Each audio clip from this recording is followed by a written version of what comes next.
Hi friends, welcome to my channel. ఈరోజు మన ఛానల్లో కపిలతీర్థంలో జరిగిన గజవాహన సేవలు ఆ కపిలేశ్వర స్వామికి ఎలా జరిగాయో మీరు చూడబోతున్నారు.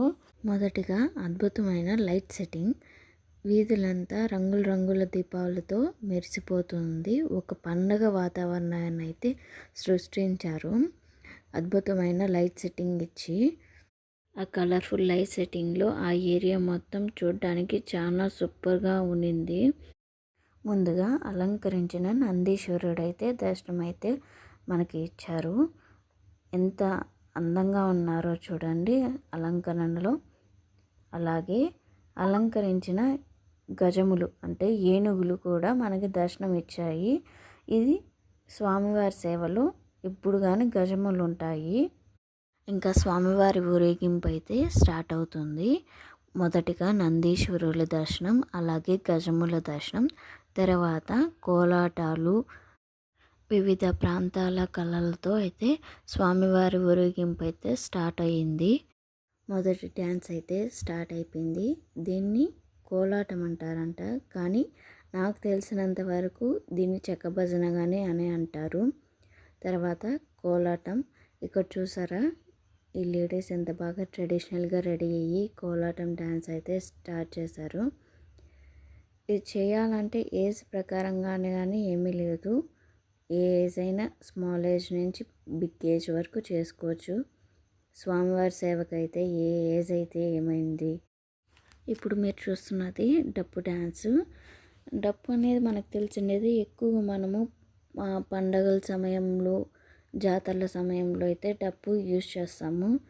డప్పు సౌండ్ వింటే వెంటనే ఎవరికైనా డ్యాన్స్ చేయాలనిపిస్తుంది.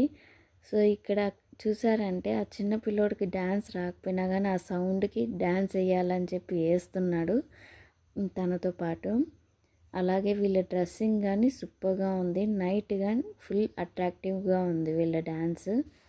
ఈ డప్పుల్ని చేతిలో బలంగా పట్టుకొని రిథంకి అనుగుణంగా అడుగులైతే వేస్తూ డ్యాన్స్ అయితే చేస్తున్నారు. ఇది చాలా అద్భుతంగా ఉంది. అంటే ఆ సౌండ్కి తగినట్టుగా స్టెప్స్ వేయడం అనేది చాలా బాగుంది. అంతేకాకుండా తను తల మీద పెట్టుకొని డ్యాన్స్ వేస్తున్నాడు, కొంచెం కానీ తడబడకుండా. ఫాస్ట్ రిథం వచ్చినా కానీ ఫాస్ట్గా అయితే స్టార్ట్ చేస్తున్నారు. కొంచెం కానీ టెన్షన్ పడడం లేదు. ఈ డప్పు డ్యాన్స్ అనేది చాలా పురాతనమైనది, లైక్ జానపద కళ.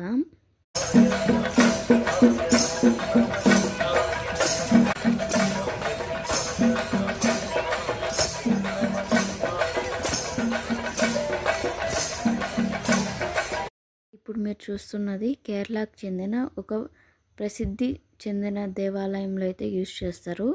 దీని పేరు చందామేళం. చందామేళం అని ఎందుకు పేరు వచ్చిందంటే, ఒక సిలిండర్ టైపు డ్రమ్ని భుజాల మీద మోసి దాన్ని స్టిక్స్తో కొడుతూ ఉంటారు.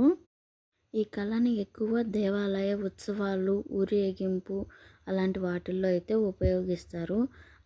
ఈ కళను ప్రదర్శించేటప్పుడు కళాకారులు ఒకే తాళము, ఒకే సమయంలో అయితే ఆ డ్రమ్ని వాయించి ప్రదర్శిస్తారు.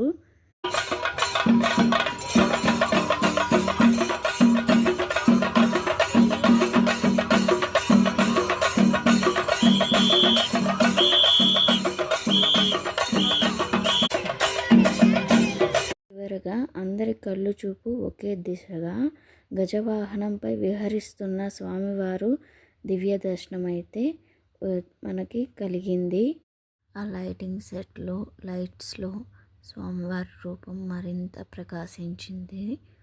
స్వామివారిని చూస్తుంటే అలాగే చూస్తూ ఉండిపోవాలనిపించింది.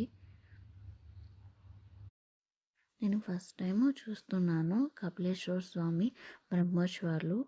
నిజంగా చాలా మనసుకు ఆనందంగా ఉంది స్వామివారిని అంత దగ్గరగా స్వామివారిని అయితే చూడటము. అయితే ఈ దివ్య దర్శనం మీకు నచ్చినట్టయితే ఈ వీడియోకి తప్పకుండా ఒక లైక్ ఇవ్వండి. ఇలాంటి ఆలయ ఉత్సవాలు, వాహన సేవలు వీడియోలు చూడాలంటే మన ఛానల్ని సబ్స్క్రైబ్ చేయండి. మీరు ఈ ఉత్సవాన్ని చూసి పొందిన అనుభూతిని కమెంట్స్ చేయండి. మళ్ళీ మరో దివ్య దర్శనం వీడియోతో కలుద్దాము. ఓం నమః శివాయ.